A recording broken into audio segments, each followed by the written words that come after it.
தொடர்ந்து ஏசாயா 53:9 துன்மார்க்கரோடே அவருடைய பிரேத குழியை நியமித்தார்கள், ஆனாலும் மரித்தபோது ஐஸ்வர்யவானோடே இருந்தார், அவர் கொடுமை செய்யவில்லை, அவர் வாயில் வஞ்சனை இருந்ததுமில்லை என்று சொல்கிறது. கங்காரு போலி தீர்ப்பாயம் அவரை 6 முறை குற்றம் சாட்டினாலும் அவர் 7 முறை குற்றமற்றவர் என்று நிரூபிக்கப்பட்டார்.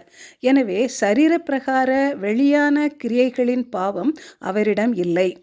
மனிதர்களுக்கு பாவத்தின் பலனாக வரவேண்டிய தண்டனைக்காகத்தான் அவர் சிலுவையிலே அறையப்பட்டாரே ஒழிய அவராக எந்த கொடுமையும் செய்யவில்லை என்பதைத்தான் அவர் கொடுமை செய்யவில்லை என்ற பகுதி சொல்கிறது. கிறிஸ்துவின் உள்ளான மனதிலும் அவரிடத்திலே ஜென்ம ஸ்பாவமான பாவம் இல்லை. ஏனென்றால் அவர் பரிசுத்த ஆவியானவரால் மனு உரு எடுத்தவர். அதோடு கூட மத்தேயு 12:34 சொல்லுகிறது, இருதயத்தின் நிறைவினால் வாய் பேசும். இதை கிறிஸ்துவே சொல்லியிருக்கிறார். இங்கே ஏசாயா 53:9 அவர் வாயில் வஞ்சனை இருந்ததுமில்லை என்று சொல்லப்படுகிற வார்த்தைகள் அவருடைய இருதயத்திற்குள்ளே எந்த பாவமும் இல்லை என்பதை காட்டுகிறது. எனவே அவரிடத்திலே வெளியான பாவமும் இல்லை, அவருக்குள்ளான பாவங்களும் இல்லை. எனவே கிறிஸ்து ஒருவரை தவிர நீதிமான் ஒருவரும் இல்லை என்று நாம் அறிகிறோம். எனவேதான் சங்கீதம் 16:8 சொல்கிறது, என் ஆத்துமாவை பாதாளத்தில் விடீர், உம்முடைய பரிசுத்தவானை அழிவை காண ஒட்டீர் என்று சொல்கிறது. இதுவும் தாவீதின் மூலமாக எழுதப்பட்ட மேசியாவை குறித்த ஒரு தீர்க்க தரிசனம்தான். யூதர்கள் அந்த சங்கார பள்ளத்தாக்காகிய இன்னும் பள்ளத்தாக்கை கிறிஸ்துவின் பிரேத குழியாக நியமித்தார்கள்.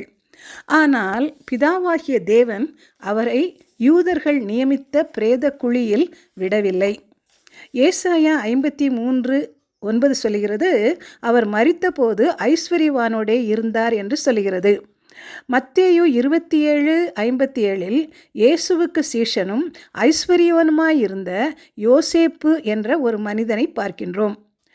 இவன் ஆலோசனை சங்கத்தாரில் ஒருவன். அவன் உத்தமனும் நீதிமானும் தேவனுடைய ராஜ்யத்துக்கு காத்திருந்தவனும் யூதர்களுடைய ஆலோசனைக்கும் செய்கைக்கும் சம்மதியாதவனுமாயிருந்தார் என்று லூக்கா 23:50-51 வசனங்கள் சொல்கிறது.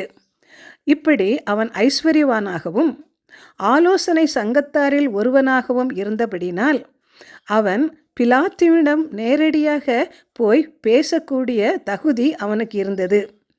எனவே அவன் பிலாத்துவினிடத்தில் போய் இயேசுவின் சரீரத்தை கேட்டு அதை இறக்கி மெல்லிய துப்பட்டியிலே சுற்றி கன்மலையில் வெட்டப்பட்டதுமாய் ஒரு காலும் ஒருவனும் வைக்கப்படாததுமாயிருந்த ஒரு கல்லறையிலே வைத்தான் என்று லூக்கா 23:50-51 வசனங்கள் சொல்கிறது. இதைத்தான் அவர் மரித்தபோது ஐஸ்வர்யவானோடே இருந்தார் என்று ஏசாயா 53:9 சொல்கிறது. நாமும் கூட இக்காலத்து பாடுகள் இனி நம்மிடத்தில் வெளிப்படும் மகிமைக்கு ஒப்பானதல்ல என்றே இவ்வுலக வாழ்க்கையை கடந்து செல்வோம். ஏசாயா 53:7 தொடர்ந்து, ஆனாலும் அவர் தம்முடைய வாயை திறக்கவில்லை என்று வாசிக்கிறோம். மத்தேயு 27:62-63 பிரதான ஆசாரியனிடம் இயேசு பேசாமல் இருந்தார் என்று பார்க்கின்றோம். மத்தேயு 27:13-14 வசனங்களில் பிலாத்து விசாரித்த போது இயேசுவோ ஒரு வார்த்தையும் மாறுத்திரமாக சொல்லவில்லை என்று பார்க்கின்றோம். லூக்கா 23:8-9 வசனங்களில் ஏரோது இயேசுவை குறித்து அநேக காரியங்களை கேள்விப்பட்டிருந்ததினாலும் அவரால் செய்யப்படும் அடையாளத்தை பார்க்க வேண்டுமென்று விரும்பியிருந்ததினாலும் அவரை காணும்படி வெகுநாளாய் ஆசை கொண்டிருந்தான். அந்தப்படி அவரை கண்டபோது மிகவும் சந்தோஷப்பட்டு அநேக காரியங்களை குறித்து அவரிடத்தில் வினாவினான். அவர் மறுமொழியாக அவனுக்கு ஒன்றும் சொல்லவில்லை.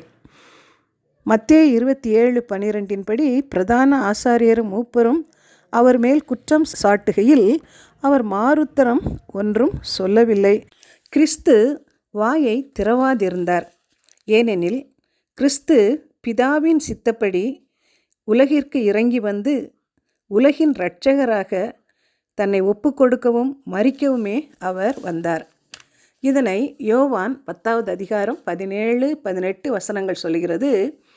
நான் என் ஜீவனை மறுபடியும் அடைந்து கொள்ளும்படிக்கு அதை கொடுக்கிறபடியால் பிதா என்னில் அன்பாயிருக்கிறார். ஒருவனும் அதை என்னிடத்திலிருந்து எடுத்துக்கொள்ள மாட்டான். நானே அதை கொடுக்கிறேன். அதை கொடுக்கவும் எனக்கு அதிகாரம் உண்டு. அதை மறுபடியும் எடுத்துக்கொள்ளவும் எனக்கு அதிகாரம் உண்டு. இந்த கட்டளையை என் பிதாவினிடத்தில் பெற்றுக்கொண்டேன் என்றார். எனவே உங்களையும் என்னையும் மரணத்திலிருந்து மீட்டு பரலோகிற்கு கொண்டு செல்லும்படியாகவே கிறிஸ்து இந்த உலகத்திற்கு வந்து தம்முடைய ஜீவனை தானே சிலுவையில் மரிக்கும்படி ஒப்பு கொடுத்தார் என்று நாம் பார்க்கின்றோம்.